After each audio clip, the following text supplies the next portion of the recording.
कृष्ण और कर्ण का संवाद महाभारत की एक कालजयी घटना पर आधारित। कुरुक्षेत्र की भूमि पर महायुद्ध की तैयारियां जोरों पर थीं। दोनों पक्ष पांडव और कौरव अपनी सेनाओं को अंतिम रूप दे रहे थे। अर्जुन, भीम, युधिष्ठिर, नकुल और सहदेव अपने अपने अस्त्र शस्त्रों के साथ युद्ध के लिए तैयार हो चुके थे। वहीं कौरवों की ओर से कर्ण, भीष्म, द्रोणाचार्य और अश्वत्थामा जैसे महारथी भी रणभूमि में उतरने को तत्पर थे। इन्हीं क्षणों में एक दिन भगवान श्री कृष्ण ने निश्चय किया कि वह कर्ण से मिलेंगे। वे जानते थे कि कर्ण यदि पांडवों की ओर हो जाए तो युद्ध की दिशा ही बदल सकती है। वे अकेले ही रथ पर चढ़े और कौरवों की राजधानी हस्तिनापुर की ओर चल पड़े। कर्ण उस समय अपने महल में सूर्य पूजा कर रहे थे।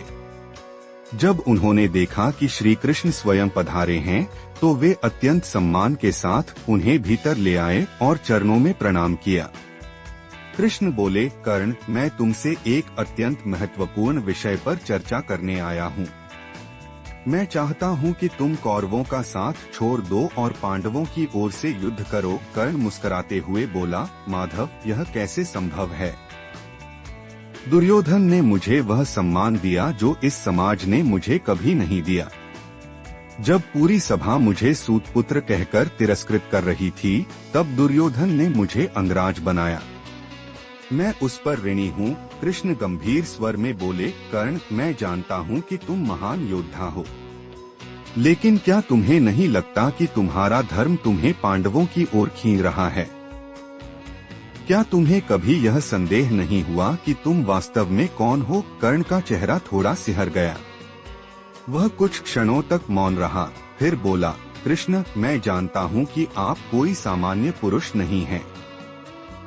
आप कुछ छिपा रहे हैं मुझसे। कृपया स्पष्ट कहें। कृष्ण ने धीरे से कहा, कर्ण, तुम सूतपुत्र नहीं हो, तुम कुंती पुत्र हो। तुम पांडवों के ज्येष्ठ भ्राता हो। कुंती ने तुम्हें युवावस्था में जन्म दिया और फिर लोकलाज के भय से नदी में प्रवाहित कर दिया था। तुम्हारा जन्म सूर्य देव के वरदान से हुआ था। कर्ण यह सुनकर स्तब्ध रह गया। उसकी आंखों में जल भर आया। वह उठा और दूर जाकर खड़ा हो गया। कुछ समय बाद उसने कांपती आवाज में कहा, तो क्या यह सच है कि अर्जुन, भीम, युधिष्ठिर ये सब मेरे छोटे भाई हैं? कृष्ण बोले, हाँ कर्ण, यही सत्य है। और मैं चाहता हूँ कि तुम इस सत्य के पक्ष में खड़े हो जाओ। आओ, अपने भाइयों के साथ धर्म की रक्षा करो। अगर तुम पांडवों के पक्ष में आ जाओगे तो यह युद्ध बिना रक्तपात के समाप्त हो सकता है। कर्ण ने उत्तर दिया, माधव, यदि आप मुझे पहले यह बताते जब मेरा हृदय शुद्ध था तो शायद मैं आपकी बात मान लेता, लेकिन अब बहुत देर हो चुकी है। अब मैं दुर्योधन के प्रति अपने ऋण से बंधा हूँ। वह मेरे लिए सब कुछ है। उसने मुझे वह दिया जो कोई नहीं दे सका, स्वाभिमान। मैं उसका साथ नहीं छोड़ सकता। कृष्ण ने अंतिम प्रयास किया, कर्ण, यदि तुम पांडवों का साथ दो तो तुम हस्तिनापुर के राजा बन सकते हो। युधिष्ठिर स्वयं यह राजतिलक तुम्हें सौंपेंगे। कर्ण ने शांत स्वर में कहा, राज्य, वैभव, यश ये सब क्षणिक हैं, माधव। मेरा धर्म यह नहीं कहता कि मैं अपने मित्र से विश्वासघात करूं। अगर मृत्यु भी आए तो मैं उसका सामना करूंगा, लेकिन अधर्म का साथ नहीं छोड़ूंगा जो मैंने चुना है। कृष्ण ने गहरी सांस ली। वे जानते थे कि कर्ण का हृदय सच्चा है, पर उसकी निष्ठा दुर्योधन के प्रति अब अडिग हो चुकी है। कर्ण ने आगे कहा, लेकिन मैं एक वचन देता हूँ कृष्ण, इस युद्ध में मैं अर्जुन के सिवा किसी और पांडव पर अस्त्र नहीं उठाऊंगा।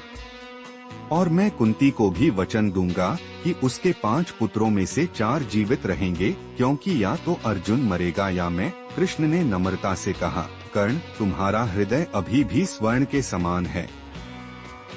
यह युद्ध तुम्हें इतिहास में अमर कर देगा, भले ही जीत तुम्हारी न हो। कृष्ण लौट गए और उस दिन उन्होंने जाना कि धर्म और अधर्म की रेखा कई बार इतनी धुंधली हो जाती है कि सत्य और कर्तव्य में चयन करना भी एक युद्ध बन जाता है।